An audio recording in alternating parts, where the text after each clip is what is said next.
என்ன கேட்குறாங்க பேரண்ட்ஸு? உங்கள் ஸ்கூலில் குழந்தைகளை அனுப்புகிறேன், 12th வரும்பொழுது நல்ல மார்க் வாங்கி கொடுங்க, அதுதானே கேட்குறாங்க. ஹையர் எஜுகேஷன் வரும்பொழுது ரொம்ப டொனேஷன் இல்லாமல் ஒரு ஈஸியாக சீட் கிடைக்கிற மணியான மார்க் வாங்கி கொடுங்க சார், அதை தான் கேட்குறாங்க. அது கூட கொடுக்க முடியலன்னா அந்த இடத்துல தான் பிரச்சனை வருது. என் அன்பார்ந்தவர்களே, ஒரு முக்கியமான கேள்வியை அடிக்கடி பேரண்ட்ஸ் எங்களுக்கு கேட்குறாங்க. சார், ரொம்ப கஷ்டப்பட்டு தான் நாங்கள் சம்பாதிக்கிறோம், ஃபீஸ் கட்டுறோம், ஆனால் எங்கள் பள்ளிக்கூடத்தில் எக்கச்சக்கமாக ஃபீஸ் வாங்குகிறாங்க சார், முன்னறிவிப்பே இல்லாமல் ஃபீஸை இன்க்ரீஸ் பண்ணிடுறாங்க. ஒரு 5 வருஷத்துக்கு முன்னாடி 6 வருஷத்துக்கு முன்னாடி சேர்த்தேன். நான் என்ன நினச்சேன், பரவாயில்ல என்னால் அஃபோர்டபுளாக தான் இருக்குது, இந்த ஸ்கூலில் சேர்க்கலாம் அப்படின்னு நினச்சேன். ஆனால் அப்போ கட்டின ஃபீஸுக்கும் நான் எதிர்பார்த்த ஃபீஸுக்கும் இப்போ அவங்க வாங்குகிற ஃபீஸுக்கும் சம்மந்தமே இல்லாமல் இருக்குது. இப்போ நான் சேர்த்துட்டேன், பையனும் வந்துட்டான், 8th வந்துட்டான், 9th வந்துட்டான், இனிமேல் எங்கே சார் போகிறது? நான் கரெக்டான ஃபீஸு எப்படி சார் நம்ம முடிவு பண்ணுறதுன்னு கேட்குறாங்க. இது ரொம்ப முக்கியமான கேள்வி. இந்த கேள்வியை பற்றி நான் ஒரு முக்கியமான ஒரு வழிகாட்டுதல் உங்களுக்கு சொல்ல போகிறேன். அதுக்கு முன்னாடி இது போன்ற வீடியோக்கள் உங்களுக்கு பயனுள்ளதாக இருக்கும் நீங்கள் நினச்சிங்களான்னா உடனே அந்த கமெண்ட் பாக்ஸில் போய் கமெண்ட் பண்ணுங்கள். நான் அந்த கமெண்ட் எல்லாம் படித்து பார்ப்பேன். இப்போ வீடியோக்குள்ளே போகலாம். இந்த வார்த்தையை எழுதிக்கோங்க, வேல்யூ ஃபார் மணி. ஒரு காசு கொடுத்து ஒரு பொருளை வாங்குகிறோம், அந்த பொருளை உபயோகப்படுத்தும் பொழுது பரவாயில்ல, நான் கொடுத்த காசுக்கு திருப்தியாக இருக்குது என்ற ஃபீலிங் உங்களுக்கு வருதா? அதுதான் வேல்யூ ஃபார் மணி. ஒரு பொருளை நம்ம என்ன விலை கொடுத்தாலாம் வாங்கலாங்க. ஒரே பொருளுக்கு பலவிதமான ரேஞ்ச் இருக்கும் டிபெண்டிங் ஆன் தி பிராண்ட். ஒரு சின்ன எக்ஸாம்பிள் நான் கொடுக்குறேன். ஹார்லி டேவிட்சன் என்ற ஒரு வண்டி இருக்குங்க, பைக்கு. அந்த பைக்குடைய என்ட்ரி லெவலில் கிட்டத்தட்ட 2.5 லட்சம் ரூபாய், அதிகபட்சமாக 60 லட்சம் ரூபாய். இந்த 60 லட்சம் ரூபாய் கொடுத்து வண்டி வாங்குறவர் அதிகமாக விலை கொடுத்தேன், வாங்கிட்டேன், எனக்கு அவ்வளோ திருப்தி இல்லை நீ என்னைக்கு நினைக்கிறாரோ அன்றைக்கே அந்த வண்டியினுடைய மார்க்கெட் குறைஞ்சிரும். அது போன்று தான் ஒவ்வொரு பொருளுமே.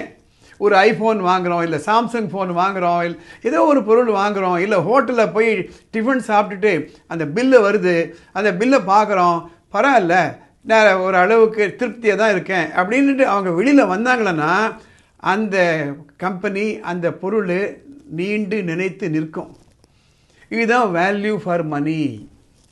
இப்போ நம்ம பள்ளிக்கூட ஃபீஸுக்கு வருவோம். என்ன கேட்குறாங்க பேரண்ட்ஸு? உங்கள் ஸ்கூலில் குழந்தைகளை அனுப்புகிறேன், 12th வரும்பொழுது நல்ல மார்க் வாங்கி கொடுங்க, அதுதானே கேட்குறாங்க. ஹையர் எஜுகேஷன் வரும்பொழுது ரொம்ப டொனேஷன் இல்லாமல் ஒரு ஈஸியாக சீட் கிடைக்கிற மணியான மார்க் வாங்கி கொடுங்க சார், அதை தான் கேட்குறாங்க. அது கூட கொடுக்க முடியலன்னா அந்த இடத்துல தான் பிரச்சனை வருது. ஒரு காலத்தில் சீரும் சிறப்புமாக இருந்த பள்ளிக்கூடங்கள் இன்றைக்கி இருந்த இடம் தெரியாமல் போகிறதுக்கு காரணமே அவங்க ஃபீஸை பார்த்தாங்களே தவிர சர்வீஸ் குவாலிட்டியை பார்க்கல. அப்போ இந்த கம்பெனிலாம் சொன்னல, என்ன விலை கொடுத்தாலும் வாங்கிறதுக்கு தயாராக இருக்காங்க, அதை பற்றி திருப்தியாக இருக்காங்கன்னா அவங்க கான்ஸ்டண்ட்டாக ஒரு விஷயம் பண்ணுவாங்க, டெக்னாலஜி இம்ப்ரூவ் பண்ணிக்கிட்டே போவாங்க. அது மைலேஜ் பர் லிட்டர் ஆஃப் பெட்ரோலாக இருக்கட்டும், அல்லது மெயின்டெனன்ஸ் காஸ்டாக இருக்கட்டும், இல்லை ஸ்பீட் ஆஃப் சர்வீஸாக இருக்கட்டும், அது டெக்னாலஜி இம்ப்ரூவ் பண்ணிகிட்டே போவாங்க. அதே போன்று தான் பள்ளிக்கூடங்களில். பள்ளிக்கூடத்தை சும்மா கட்டி போட்டுட்டு நான் ஏசி பண்ணிட்டேன், 200 அறையில் நான் 6 அறை மாத்திரம் ஏசி பண்ணிவிட்டு அதுக்கு மாத்திரம் நான் ட்ரைனிங் கொடுக்குறேன், ஒவ்வொரு வகுப்புலையும் நான் இன்டராக்டிவ் போர்டு வச்சுட்டேன், அது மாத்திரம் போராது. வகுப்பறையில் டெக்னாலஜின்னா வெறும் இன்ஸ்ட்ருமெண்ட் மாத்திரம் இல்லை, டீச்சர்கள் எப்படி இருக்காங்க, எப்படி சொல்லிக் கொடுக்குறாங்க. இந்த டீச்சிங் லேர்னிங் ரேஷியோ நோட் பண்ணிக்கோங்க. Teaching learning ratio 10 unit teach பண்ணுறேன், எத்தனை யூனிட் உள்ளே போய் இறங்குது அந்த ரேஷியோ. 10 யூனிட்ஸ் ஆஃப் டீச்சிங் கொடுக்குறேன், 10 யூனிட்ஸ் ஆஃப் லேர்னிங் வருதுன்னா தட்ஸ் அன் எக்ஸலண்ட் ரேஷியோ. அப்போ என்ன செய்யணும் அப்படின்னா, குழந்தைகளுடைய மனநிலை, அவங்க எமோஷன்ஸை எப்படி சொல்லி கொடுத்தா அவங்க மனசில் நிற்கும், எப்படி கண்டிச்சா அவங்க டிசிப்ளினாக இருப்பாங்க, எப்படி பழகினா அவங்க ஹோம்ஒர்க் பண்ணுவாங்க, அவங்க சரியாக மார்க் வாங்கலையா அது எப்படி அனலைஸ் பண்ணணும், அந்த குழந்தை போன எக்ஸாம்பிள் எவ்வளோ மார்க் வாங்கினாங்க, இப்போ எவ்வளோ வாங்குறாங்க, என்ன இம்ப்ரூவ்மெண்ட் பண்ணணும், டீச்சர்களுக்கெல்லாம் ரெகுலராக ட்ரைனிங் கொடுக்கணும்.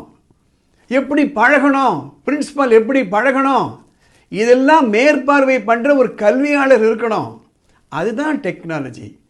பெற்றோர்களை கூட்ட அடிக்கடி மீட்டிங் போடணும்.